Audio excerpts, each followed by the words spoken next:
What was God's response to the rebellion of Korah?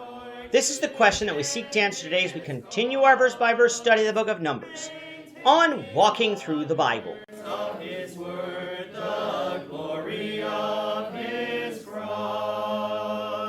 If you have a Bible with you, turn to Numbers 16. We're going to be reading from verses 20 to 30.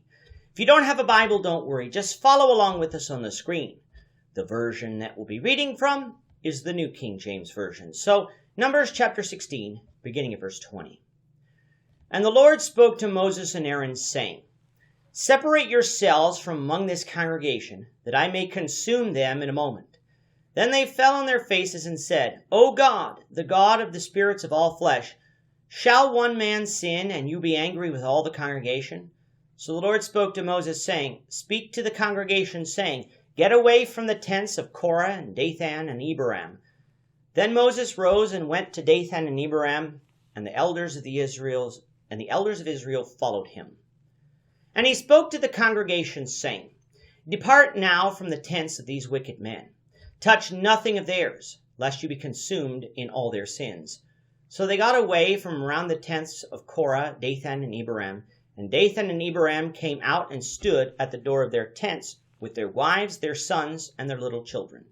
And Moses said, By this you shall know that the Lord has sent me to do all these works, for I have not done them of my own will.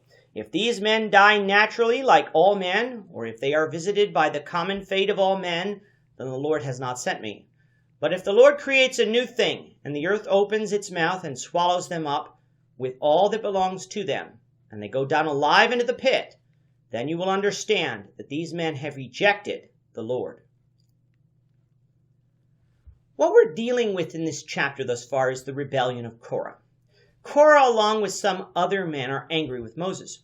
Some of them are angry with Moses because they believe that Moses has taken on too much authority in telling them what to do, and they want to replace him for that.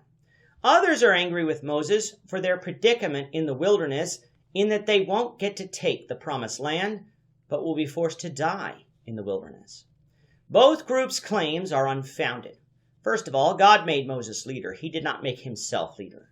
God gave Moses the law, which was to teach Israel about holiness. Moses didn't make these laws. Therefore, they shouldn't have come against Moses for that.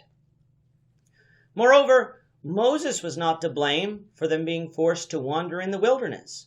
They were.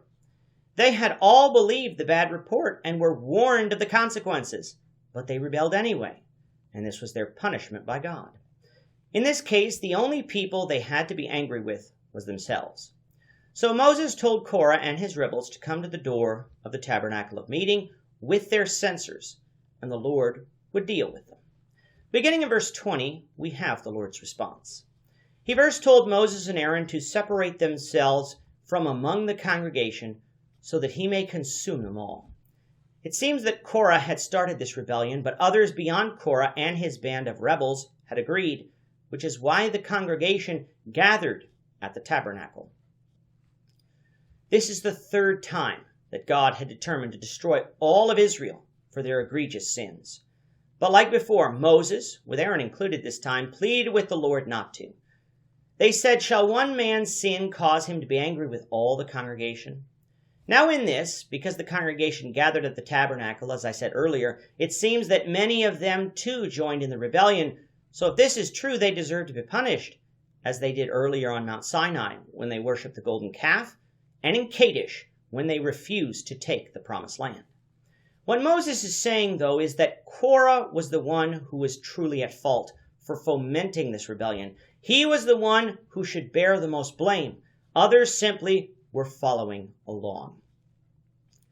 The Lord heard Moses and Aaron's prayer and relented against destroying all of Israel, but he said that he would punish Korah, Dathan, and Abiram for their sins, so that they all should back up from the tents of these men and touch nothing of theirs, otherwise they would be consumed. Moses took the word of the Lord to the people and told the people to do just that. Now the Kohathites encamped on the south side of the tabernacle, closest to the tabernacle, so Korah's camp would have been there. Dathan and Abiram were from the camp of Reuben, which also would have camped on the south side of the tabernacle, though further back. For much of Israel, staying away from these men's tents would have meant returning to their camps. But for the house of Kohath and the camp of Reuben, it would have meant leaving their own camps for a short period of time so as not to be punished along with these men. The question that some people have is, what about the fourth man mentioned in verse 1, On, the son of Peleth? Was he included in the punishment? Well, there are two possibilities. One, he was included, but not mentioned here. Or two, that he wasn't as involved as the other men were and was forgiven by God and allowed to live. Whichever one is true doesn't really matter to the point of the story. The ones set up for judgment came to their tents, and Moses told them that day that they would know if the works he was doing was from the Lord or if he was doing it by his own will.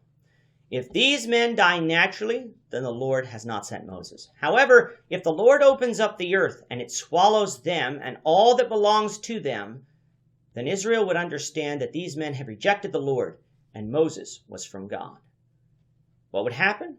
We'll find out, the Lord willing, in the next lesson. With that, our time is up for today. The Lord willing, we hope you'll join us for tomorrow's discussion of Numbers chapter 16, verses 31 to 40, as we continue our walk through the Bible, one verse at a time. Thank you for watching today's episode.